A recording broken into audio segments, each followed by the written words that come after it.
So the US government drops millions of pages of documents related to Jeffrey Epstein, and everyone thought, finally some transparency. Well, instead, it just ignited an absolute political firestorm. We're talking accusations of a cover-up and some pretty wild questions about whether we're all being strategically distracted from the real story. Let's get into it. And this is really the heart of the whole thing, isn't it? Out of a massive data dump, 3.5 million pages, why is everybody, from politicians to the media, totally obsessed with just 53 little pages that weren't released? Well, the answer tells you a whole lot about power, politics, and who controls the narrative. So where did this all begin? It actually started with something called the Epstein Files Transparency Act. This was a new law that basically ordered the Department of Justice to release pretty much everything it had related to the Epstein and Ghislaine Maxwell investigations. This was supposed to be the moment we got some clarity. Now, to really understand why this all blew up, you first have to get your head around the sheer scale of this operation. I mean, we are not talking about a few dusty file cabinets here. This was a truly monumental task for the Department of Justice. First, they had to gather everything, and that initial pile, it was over 6 million pages of documents that were potentially relevant. We're talking emails, interview notes, photos, videos, just a mountain of data. So how do you even begin to sort through all of that? Well, the DOJ assigned more than 500 government attorneys and reviewers just to go through this mountain of information, figure out what was actually relevant, and, really importantly, what needed to be blacked out to protect victims.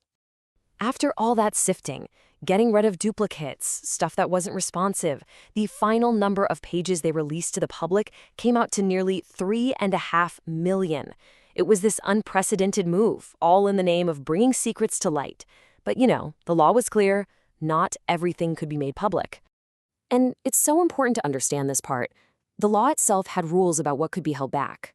The DOJ was legally required to redact things like victims' personal info, any child sexual abuse material, and of course, anything that can mess up an ongoing investigation. This was the official legal framework they were working in.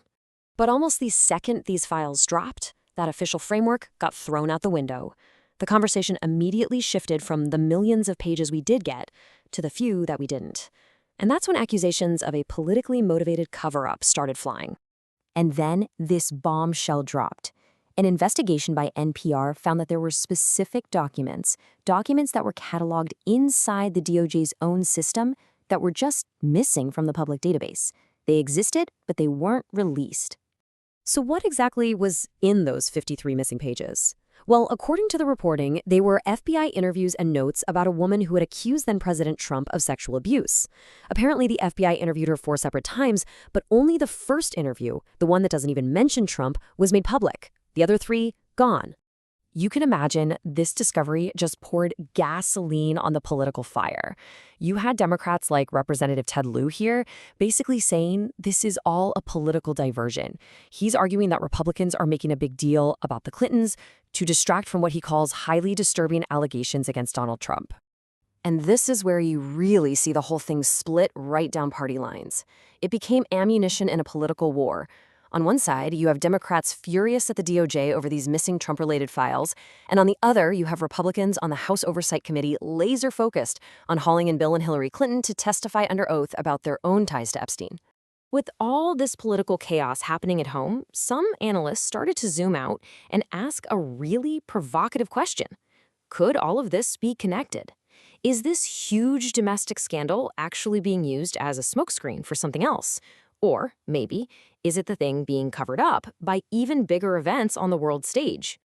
And that brings us to this idea in political science you might have heard of. It's called a diversionary war.